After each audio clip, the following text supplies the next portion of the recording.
ఇవాళ రేపు మనకి ఆకలేస్తే జొమాటోలో ఆర్డర్ పెడితే గంటలో వచ్చేస్తుంది. అదే ఒక 10 సంవత్సరాల క్రితం అయితే మనం వండుకునే వాళ్ళం, లేకపోతే హోటల్కి వెళ్ళి పార్సెల్ తెచ్చుకొని తినేవాళ్ళం. మరి 1947కు ముందు 6 నెలలు కష్టపడి రెక్కలు ముక్కలు చేసుకుని పండించిన ధాన్యం నోటి వరకు కూడా కాదు, ఇంటి గడప దగ్గరకు కూడా చేరేది కాదు. దానికి కారణం బ్రిటిష్ వారి పాలన. ప్రపంచంలోని ధనిక దేశాల్లో ఒకటిగా ఉండాల్సిన భారతదేశ సంపదను విచ్చలవిడిగా దోచుకొని భారతదేశాన్ని ఆర్థికంగా దెబ్బతీశారు. మన దేశంలోనే మనల్ని బానిసలుగా చేసుకుని అరాచకం సాగించారు. బాలగంగాధర తిలక్ మొదటిసారిగా స్వరాజ్యవాదాన్ని వినిపించిన జాతీయవాది. తిలక్ భారతీయ సంస్కృతిని, చరిత్రను, విలువలను నిర్లక్ష్యం చేస్తూ కించపరిచేదిగా ఉన్న బ్రిటిష్ విద్యా వ్యవస్థను తీవ్రంగా నిరసించారు. జాతీయవాదులకు భావ ప్రకటన స్వాతంత్రం లేకపోవడాన్ని సహించలేకపోయారు. సామాన్య భారతీయుడికి తమ దేశపు వ్యవహారాలలో ఏ విధమైన పాత్ర లేకపోవడాన్ని కూడా నిరసించారు.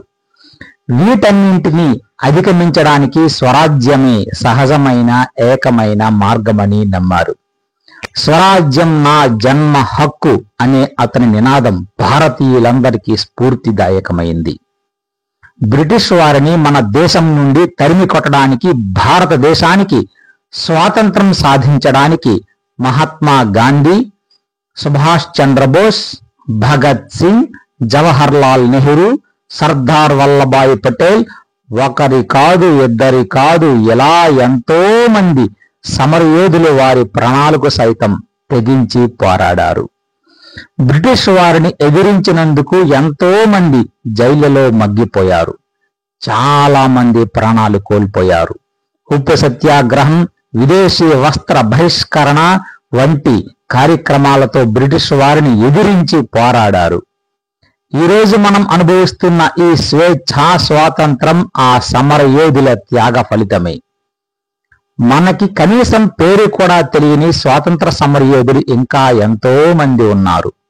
కుటుంబం కంటే దేశమే ముఖ్యం అని దేశం కోసం ప్రాణాలు అర్పించి మనకు స్వాతంత్రం తెచ్చారు.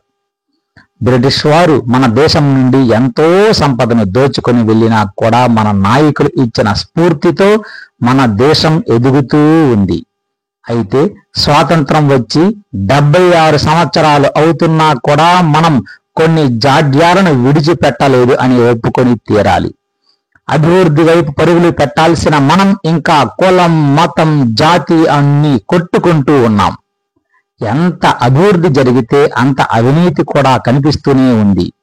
దేశం మారాలి అంటే మనలో మార్పు రావాలి. ప్రతి ఒక్కరిలోనూ మన పని త్వరగా అవ్వాలి అని లంచం ఇచ్చే వ్యక్తులే రేపు ఏ పని చేయకుండా అయినా లంచం తీసుకునే అందుకు వెనుకాడరు. ఇలా మనం ప్రతిరోజు చూస్తున్న చిన్న చిన్నవి అనుకుంటున్న తప్పులే మన దేశాన్ని ఇంకా ఇంకా వెనక్కి నెడుతున్నాయి.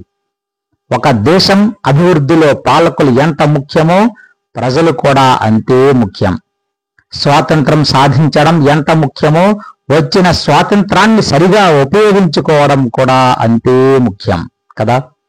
బ్రిటిష్ వారు మన దేశాన్ని దోచుకుంటున్నారు అని వారిని తరిమి కొట్టి మన దేశాన్ని మనమే దోచుకొని తింటుంటే ఎలా ఉంటుంది?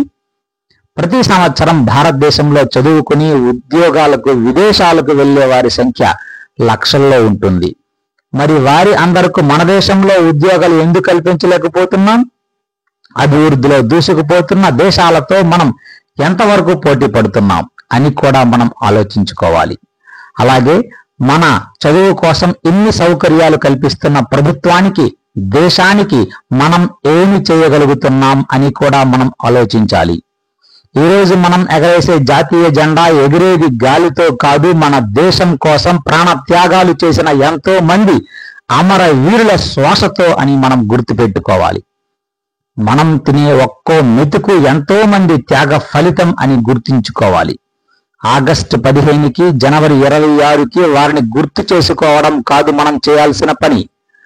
మన దేశాన్ని అభివృద్ధి చేస్తూ ప్రపంచ దేశాల్లో మున్ముందుకు తీసుకుని వెళ్లడమే మనం వారికి ఇచ్చిన ఘనమైన నివాళిగా భావించాలి. ఈ ఒక్కరోజే కాకుండా వారి పోరాట స్ఫూర్తి నిరంతరం మన గుండెల్లో ఉండాలని ఆకాంక్షిస్తూ జై హింద్.